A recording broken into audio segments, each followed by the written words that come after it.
Welcome to Old Time Radio Classics. We're heading to the track for the Racehorse Piledriver matter from October 1949. Horse racing was America's most popular spectator sport in the late 1940s. Citation had won the Triple Crown just the year before, capturing the nation's imagination. A top thoroughbred could be worth $50,000 or more, serious money when the average American earned under $3,000 a year.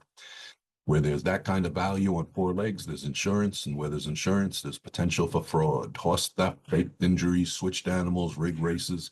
The track offered endless opportunities for crime and endless opportunities for Johnny Dollar.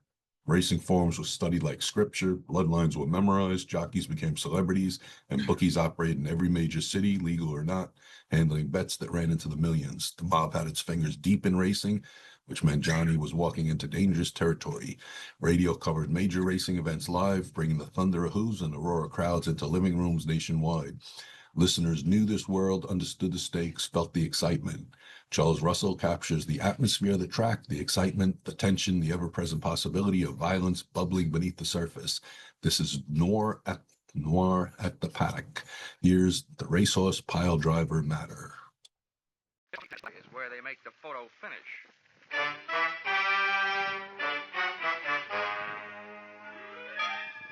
This is another in the adventures of America's fabulous freelance insurance investigator, Johnny Dollar. At insurance investigation, Johnny Dollar is only an expert. At making out his expense account, he is an absolute genius.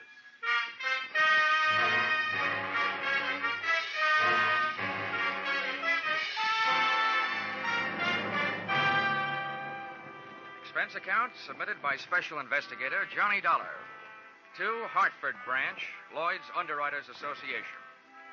The following is an accounting of my expenditures during investigation of the circumstances threatening the life of the insured, the Racehorse Piledriver. Or, he'd have been way off his feet if I didn't know my oats. Or, it's great to get a kick out of life so long as it isn't a kick in the head. Expense account item 1. 18 cents, one package of cigarettes. You may consider this a personal item, but that's where this case really started. At the cigar stand, ground floor, terminal office building, here in Hartford. I'd come down in one of the elevators and noticed a little guy with a cane standing with a starter. After I passed them, I felt myself being pointed out. And not being the type who likes being followed for long periods of time, I gave myself a good reason to stop and look things over. Hello, Mr. Dollar. Hiya, Mac. Give me a pack of Luckies, will you? I just sold you a pack when you came in. I know. But things may really start smoking any minute. Here.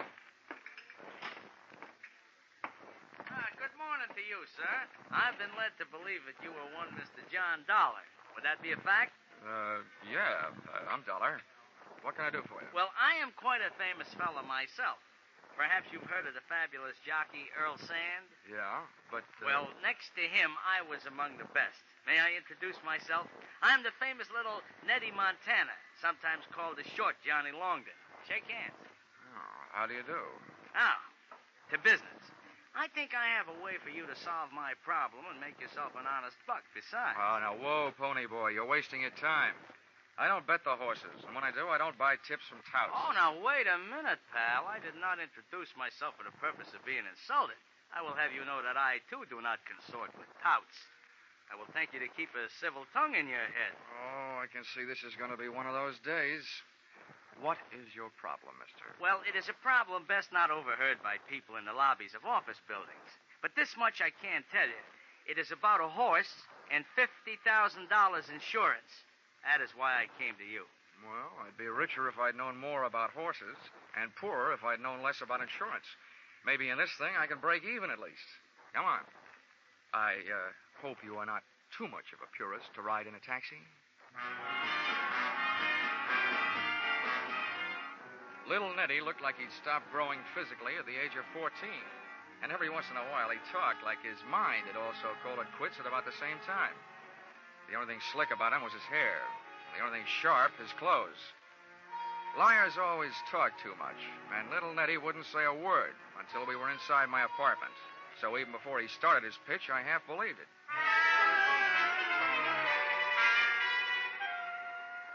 Well, to take take it from the beginning, I was born in a stable, and that's not just a figure of speech. They brought the hot water in a feed bucket, so you can understand my deep affection for horses. Yeah. Now, on top of that, kindly consider this. One horse in particular, a very brave steed by the name of Piledriver, has not only made me very famous, but has also made me a very large pile of hay. I have ridden Piledriver to a win position since he was a maiden. Piledriver, huh?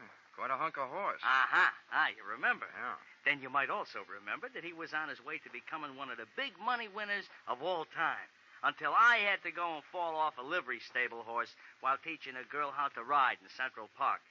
It busted up my leg, and I might add, my future. To say nothing of Piledriver's. He hasn't won a race since I got grounded. Yeah, well, what's all this got to do with insurance? Mr. Dollar, they are going to murder him. Oh? Can you guess why? I can try.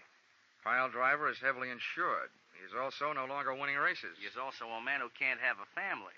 No good for studs. So if Piledriver should trip and break a leg, the owner would be entitled to shoot him, and he'd still collect the insurance. I know, it's been done. You have hit the horseshoe nail on the head. Mr. Dollar, I have a considerable bundle of money stashed away, and I am willing to devote a considerable lump of it to the purpose of saving Piledriver.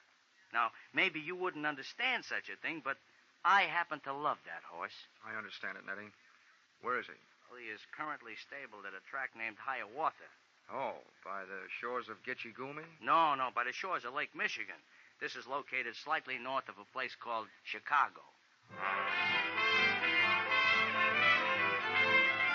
5 telephone calls and a few hundred questions later, I learned that Piledriver was insured by your company. Got the assignment and was on my way.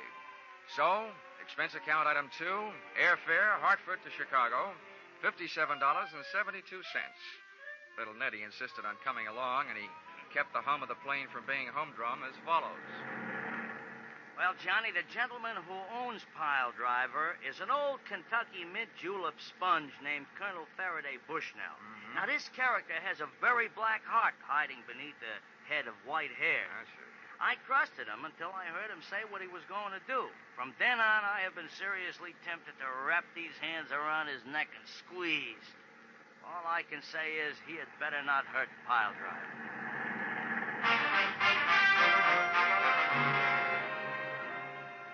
Expense account item 3, $16.40. Cab fare, Chicago Municipal Airport to Hiawatha Racetrack. Arrival time, 10 a.m. To me, a racetrack always smells good. Of horses, green grass, and excitement. Here you are, driver. Keep the change. Well, this, as the saying goes, is it, Mr. Dollar. You'll have to take it from here. Okay. Oh, hey, one last word of warning. Watch out for his daughter, Lila. Oh, why? Is she dangerous? To a guy like me? No. But to a guy like you, yes.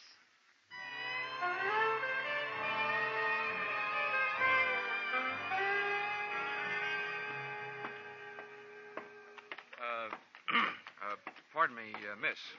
Can you tell me where I'll find the boss around here, Colonel Bushnell? Oh. I was just going to chase you away. But you don't look like just another hay and grain merchant. What you selling? I'm not. I'm buying. Where's your daddy? How do you know the colonel is my daddy? Well, he told me he had a pretty daughter. Oh, well, thanks. Just who are you, mister? Well, as for the name, that's Johnny Dollar. As for my business, that's trying to buy one of your father's horses. Well, the colonel won't be back for a little bit, but I'm bossing while he's away. I'll tell you now, I don't think he's figuring on selling any of his horses. But I'll be glad to show them to you. Good enough. But there's only one I'm really interested in. Piledriver. Piledriver? Why, no, Daddy wouldn't sell him. Why not? Why, he's practically one of the family. He put me through the last 2 years of college. Do you mind if I see him anyway? Why, no, not at all. Right over here. Okay. Here, baby. You have company, darling. Meet Mr. Dollar. Hello. That's quite a horse. No, he's just a perfect dear, aren't you, darling? Mr. Dollar, why do you want to buy Piledriver? Oh, he's a great horse. Got a great record. Have you been following him lately? Yeah. Oh, I know he hasn't been winning. That ought to make his price cheap and the odds long when he gets back running. I just happen to think I can make a winner out of him again. But his spirit's all gone. How do you think you're going to do that? Well, if I told you, his price might go right back up. Johnny, darling, I can't help it, darling. Hey, Kiss wait a me. minute. Let go. Wait a minute. Please, darling, please. Well, that was great fun. But what was it for? Johnny, you shouldn't have, right out here in the open. Huh? Oh, Leo. Yeah. What's going on? Now, wait, Leo, honey. This guy ain't your brother. He'll wish he was. Besides, that's no way to kiss brothers. You, get out of here. Look, Buster, if you aren't this girl's father, you'd better start doing some wishing. Oh, you think so, huh? This is the roughest game of post office I ever got mixed How up do you in. like that, please? Johnny! Johnny, what are you doing to him? Hammerheads like this hammerlocks. Let him get tough now, and I'll bust his arm. Gentlemen, what's going on here? You spectators there, run along now about your business. Leo, I must say I am surprised at you. Fighting in front of a lady. Dad. Get him off of me. Here, young man, I demand that you dismount, Mr. Corbett. Well, sooner or later, I guess I'll have to. Now, listen, Leo, are you paying close attention? Yeah. After I let you up, if you make one move except away from here, I'll give you a pair of fat ears, okay? Oh, look at the suit. I'm going to have to start wearing knee pads. Come on, Leo, honey. Let's get away from here. I hope you're not blaming me for what happened. I don't know was who to just blame. standing here. Now, see here. I demand an explanation. So do I.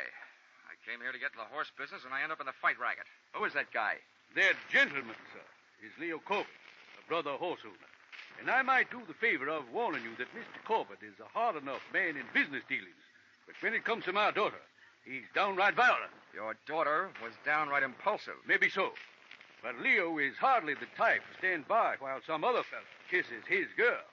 And I saw that happen with my own eyes. Well, don't let it worry you, Colonel. I didn't come here to collect lipstick samples. Well, there's one thing I can be glad about in my encounter with Mr. Leo Corbett. What is that? That he isn't James J. Come on, Colonel. Let's talk business.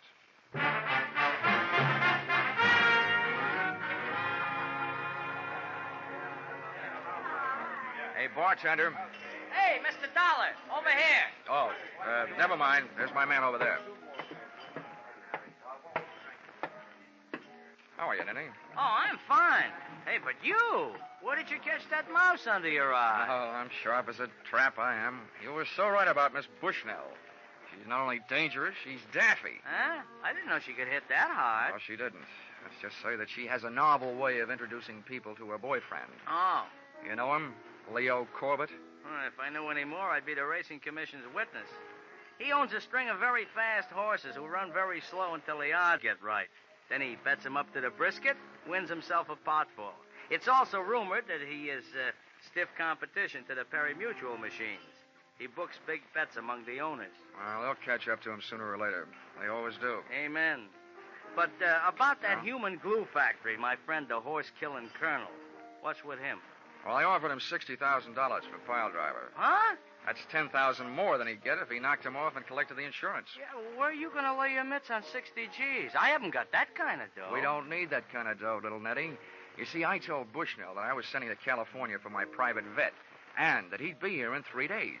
And that once he pronounced the horse sound, I'd give him the money. Yeah, but that only means that Piledriver is safe for another 3 days. And then what? And those 3 days is up to me to prove intent. And if it's there, I'll prove it. And have the policy canceled. Once that's done, he'll probably be willing to peddle the horse for $10,000. That I can handle. But in the meantime, I'm not taking any chances, see? I'm keeping Piledriver under my own personal eye. I wish you wouldn't, Nettie. We don't want the colonel getting suspicious. I can't help it, Mr. Dollar. I just can't help it. Okay, Nettie, but don't blow it. Be careful.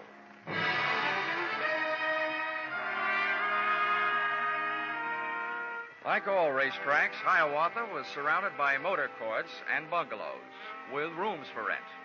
So, expense account item 4, $3, room rent. I set the tin alarm clock for 8 and my ear for any time and went most of the way to sleep.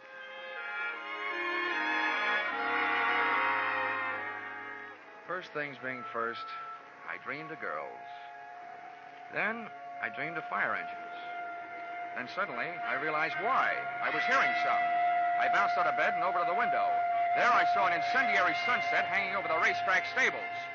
I jumped into my pants and into the landlady's car and got over there as fast as a 1929 Ford could take me.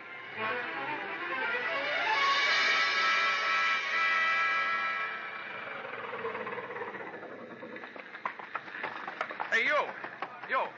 How'd it start? I started swinging those tables. I don't know how, but the guards were looking for a little guy with a limp who was hanging around. Oh, where'd he go? I didn't see him, but I hear he ran in the fire and didn't come out. Some crank, I guess.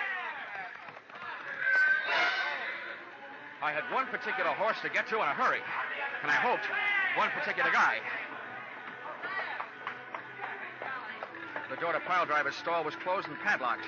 I crowbarred the stable out of the wood with the pick end of a fire axe. Threw the door open, grabbed a lungful of fresh air, closed my eyes, and slammed into the smoke. I could have been smoked to death, burned to death, or stamped to death, but I had to take the chance. Steady, yo. Whoa, Piledriver. Now, take it easy. Easy, boy. I whacked him on the rump with the axe handle, then dropped it. I slipped to my knees, started groping across the straw-covered floor. I knew that if there was any air in there, that's where it would be. And if there was an ex-jockey in there, that's where he would be. And that's where he was. In the first corner I tried. I crawfished backwards toward the door, dragging him, inch by inch, out into the clean, cold shower of fresh night air.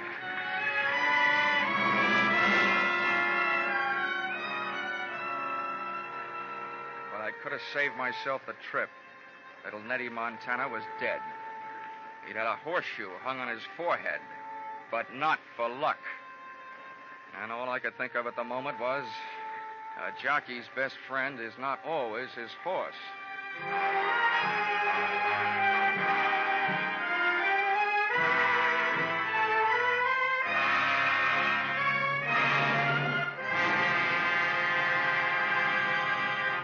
In just a moment, we will return to the second act of Johnny Dollar.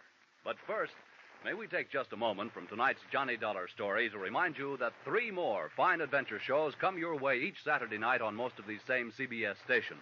First, there are The Adventures of Philip Marlowe, based on the smart and tough Private Eye created by Raymond Chandler. Second, there's Gangbusters, one of the most famous crime shows on the air, reenacting outstanding police cases in real life. Third, there is Escape, a highly unusual adventure show which fulfills your need for escape. Hear these 3, Philip Marlowe, Gangbusters, and Escape, along with yours truly, Johnny Dollar, every Saturday night, won't you? Tune in this fall for the shows that you love best of all. Listen carefully. Here's the address. It's CBS. Now, with our star, Charles Russell, we return to the second act of yours truly, Johnny Dollar.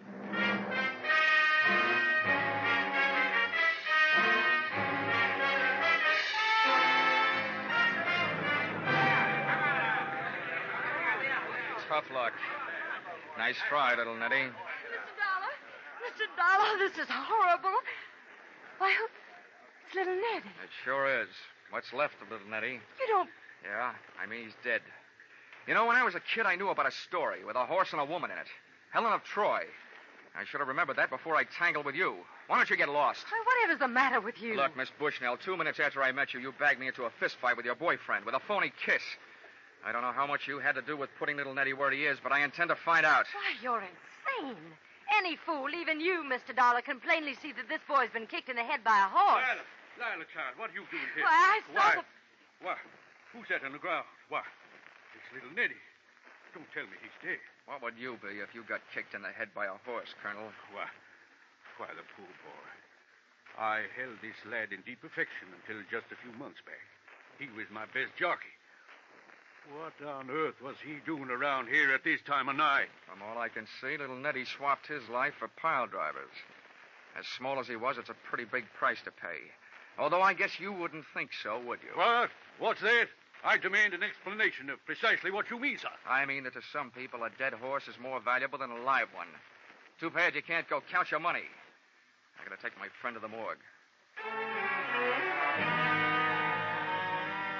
An hour later, little Nettie was resting better than I was. I'd made my report to the police and was back pacing the floor of my rented room. There wasn't a long walk.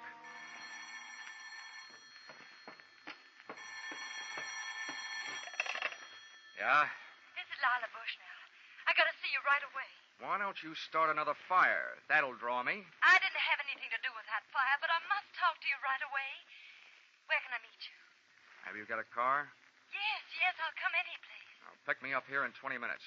Come alone, and we'll take a little drive to the country. I want it to be just the three of us. You and me and the dewdrops.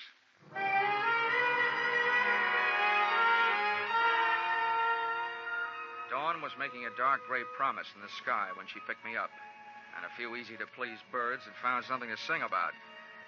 During the first 5 miles, Lila denied everything except that she was a woman, and there was no hiding that. I had her pull in under a tree and said, "Well, then why'd you call me?" It was something you said to my father about a horse being more valuable dead than alive. You sold me out once. What are you planning on now? Selling out your old man? You women. You know, if the truth is ever told, it'll probably come out that Goldilocks cut her grandmother's throat to swipe the gold out of her teeth. Please don't make fun of me. Fun, she calls it. Well, you got something to spill, get it off your chest. My father owes Leo Corbett $50,000. He lost it betting on Piledriver. Leo's been demanding his money, and Father doesn't have it. And I heard Leo practically order Father to destroy Piledriver for the insurance. And what did Daddy dear say to that? He said he'd do it. But I know he wouldn't. I know he didn't set that fire. How do you know? I just know, that's all. Now, that'll sound good to a jury. Why are you coming to me with all this stuff? Because you're our only hope. Can't you buy Piledriver right away? It would solve everything. Everything but one thing. What's that? Why did you go to all that trouble to get me punched in the eye? Oh, that. Yeah. I just wanted to show Leo that he wasn't going to have everything his own way. And you look strong enough to do it. Wow. That's a stupid answer. Why not? Makes a stupid kind of sense.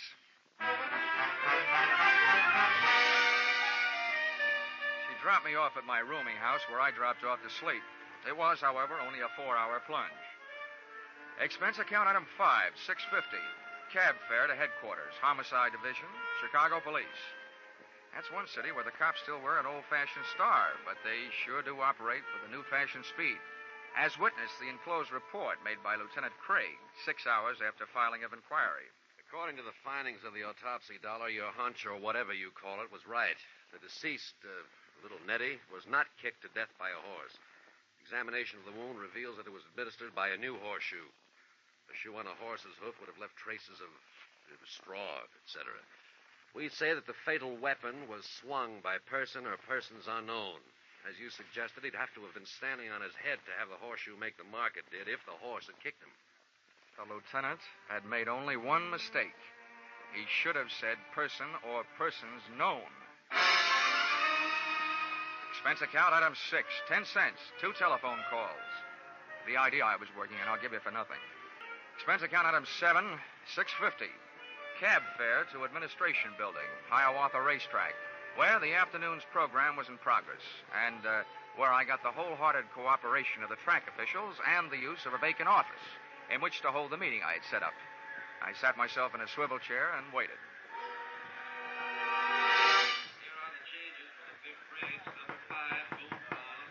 Come in. Mr. Dollar, I can't tell you how happy I am that our little transaction is about to be consummated. If you have the money with you, sir, Piledriver is yours. Now, wait a minute, Colonel. Let's not go consummating too quickly. But, my boy, you indicated over the telephone. I indicated over the phone just this. I said my offer was as good as it ever was. And to tell you the truth, it's not very good. Now, see here. Who's that? Sit down, Colonel. Come in.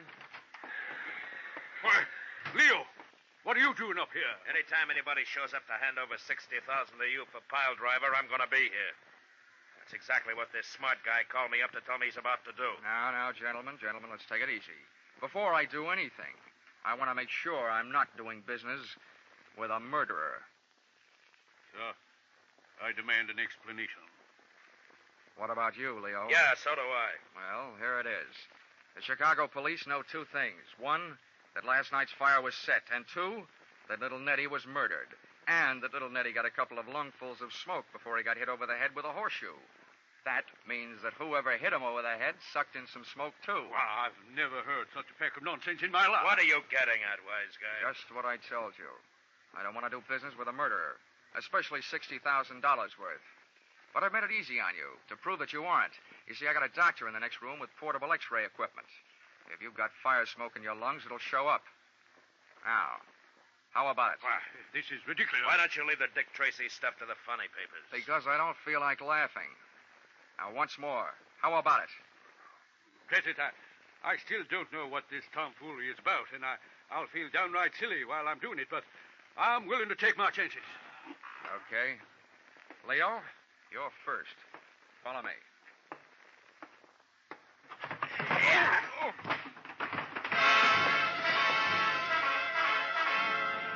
Turning your back on a murderer is no way to stay healthy, but very often it's a good way to get him to make his move. This one did, right out the door, knocking me down en route, and the chase was on. Out of the building and out toward the grandstand and the racing circle. And there they go. On the outside, Dreamy Boy by a neck. It's Brockmaster by a length, and Willie Girl by a head. And at the quarter, it's Dreamy Boy. It may have been Dreamy Boy at the quarter, and on the track, well, it was my quarry by 50 lengths as he headed up an aisle into the grandstand.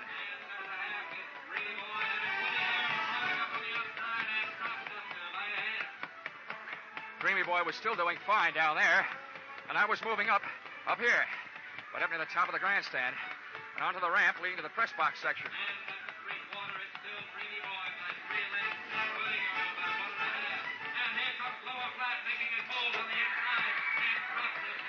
Just as Dreamy Boy hit the three-quarter, we hit the grandstand roof, and then we went into the stretch. Hey, Corbett, it's hopeless. You can't get much farther. You're running out of roof. I slid behind a ventilator and showed myself to draw his shots. He was lousy. If he hadn't been, he'd be dictating this with an air-conditioned elbow. Okay, Corbett, you've had it. I've been counting your shots.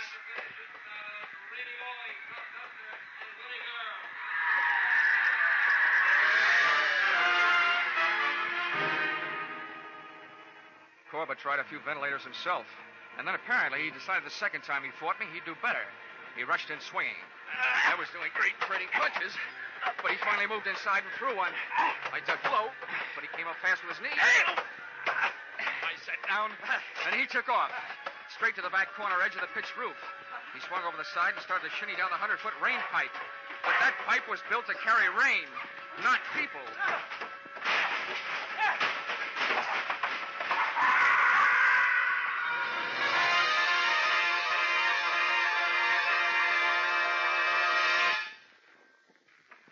Finish line of one tiny segment of the human race, it was gambler, arsonist, murderer, Leo Corbett, by a head.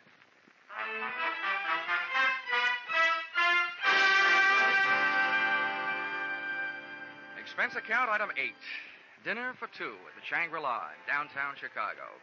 $34.40. Dinner itself only took 40 minutes and 8 of the dollars. The rest of the evening and the money was spent listening to the story of her life. A story which would not, by any means, win any Pulitzer Prize, or, for that matter, any husbands. But sometimes when you're interested in a girl like Lila, you have to act like you're interested in what she's saying. Expense account item 9, $57.72. Airfare, Chicago to Hartford. Item 10, $1.50. One book to read on airplane, titled How to Win at the Races. As if I just hadn't found out. Expense account total, $1,449.22. I guess you could call that horse sense. Signed, yours, truly, Johnny Dollar.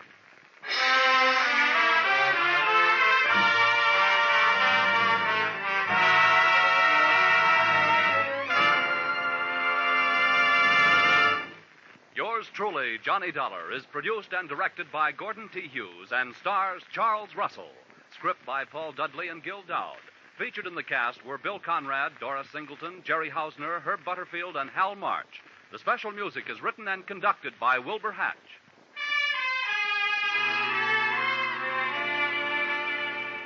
Be sure to be with us at this same time next week when another unusual expense account is handed in by Yours truly, Johnny Dollar.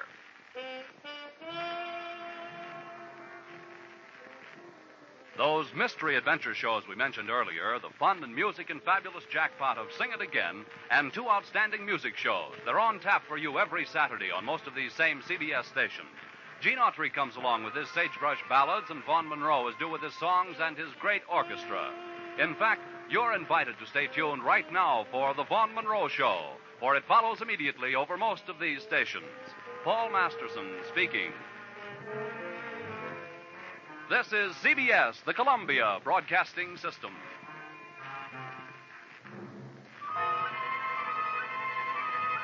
Thank you.